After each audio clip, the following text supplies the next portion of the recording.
La palabra con nosotras, con nosotros. Una reflexión de la palabra cotidiana en diálogo con el acontecer de la comunidad universitaria.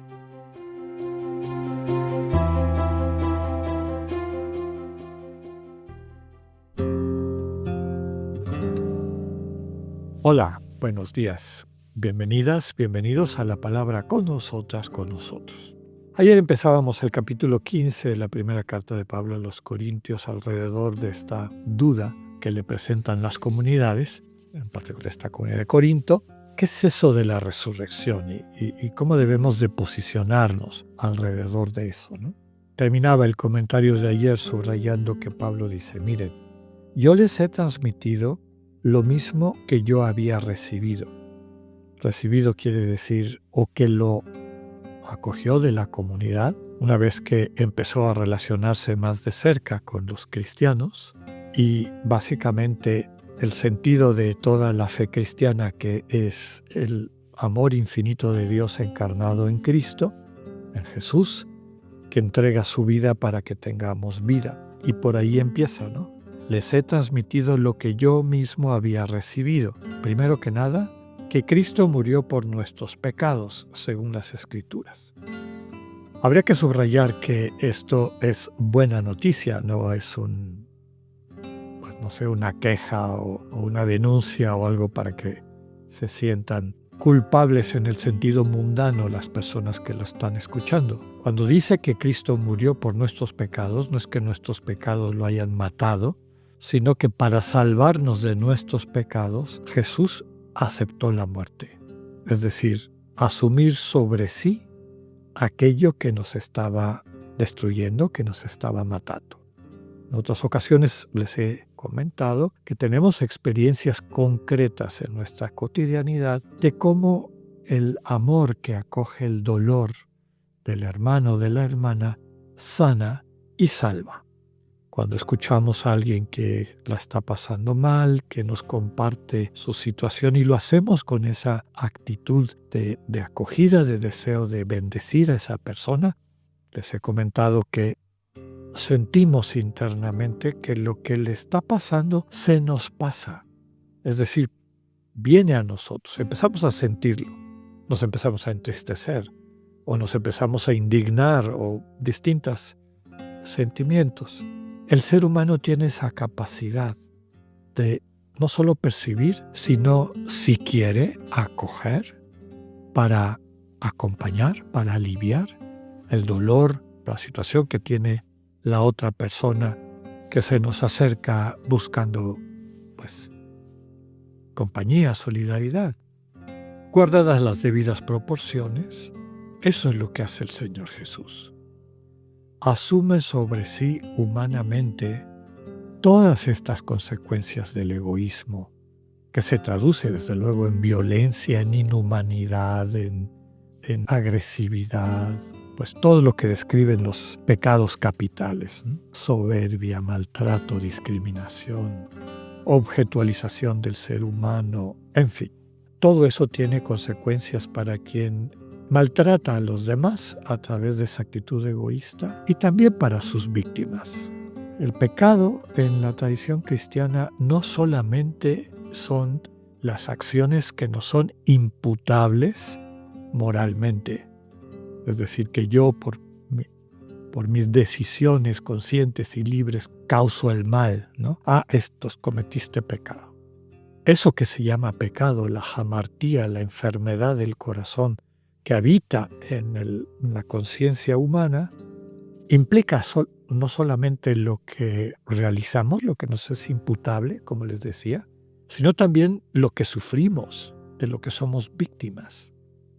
Y el gran elemento de la esperanza cristiana es que Jesús tiene la capacidad y desde luego la voluntad, el deseo, el Cristo, el Hijo de Dios encarnado, de asumir sobre sí todas esas consecuencias. Lo que te está matando por haber sido tú egoísta y haber maltratado a las otras personas, y también lo que te está matando porque fuiste víctima, porque te dejó esas heridas. Nos acercamos a pedir el consejo, la solidaridad de nuestros hermanos y hermanas, nos acercamos a el gran solidario que a través del amor puede cambiar nuestras vidas, que es el Señor Jesús. A eso hace referencia cuando Cristo murió por nuestros pecados. Cristo murió para asumir sobre sí las consecuencias del pecado. Recordemos otra de las expresiones que lo subrayan, ¿no?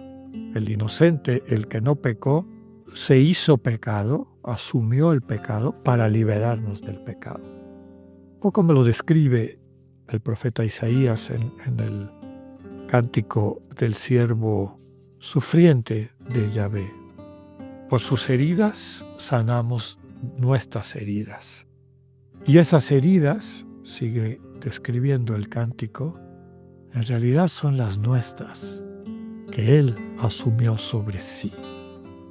Y a través de eso, pues nos libera, nos sana, nos capacita para que el amor florezca en nuestras vidas, en nuestro corazón, en nuestra conciencia. Ese es el sentido de la buena noticia.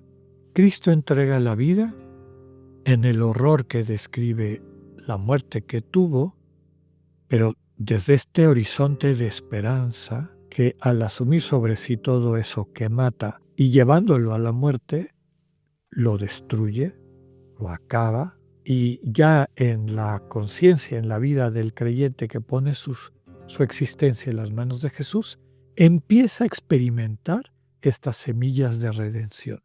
Empieza a vivir cómo va siendo liberado, cómo va siendo transformado por esta solidaridad de Cristo que le dice y que nos dice: entrégame tu dolor, entrégame lo que te pesa, entrégame lo que te está matando. Yo quiero y puedo liberarte y llevarte a la vida.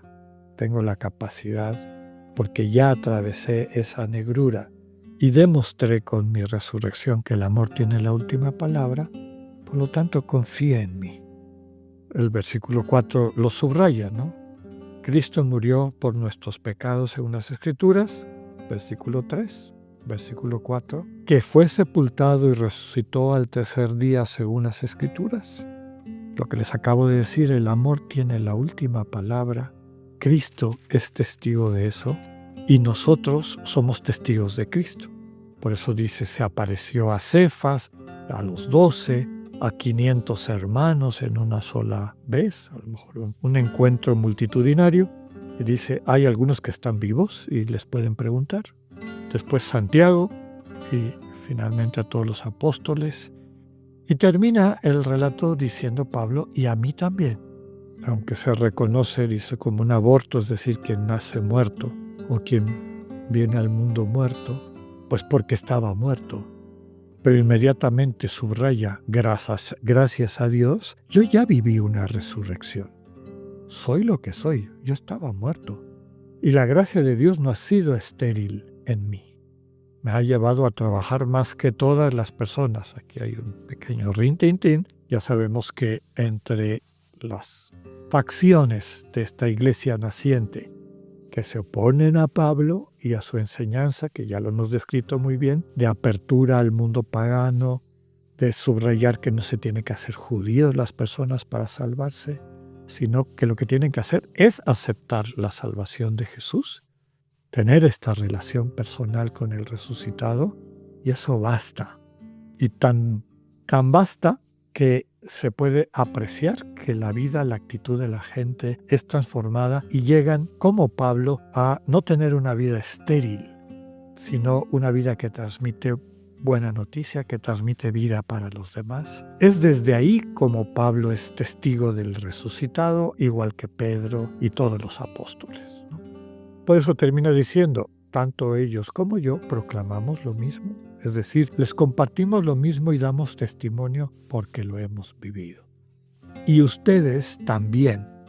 Así termina este preámbulo en el versículo 11. Esto es lo que ustedes han creído. Que tengan un buen día. Dios con ustedes.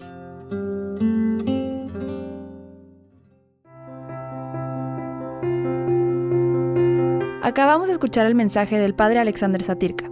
Escúchalo de lunes a viernes a las 8:45 de la mañana por radioiberoleon.com, a través de nuestra app gratuita para iOS y Android o por Spotify. Esta es una producción de Radio Ibero León en colaboración con el ITESO, Universidad Jesuita de Guadalajara.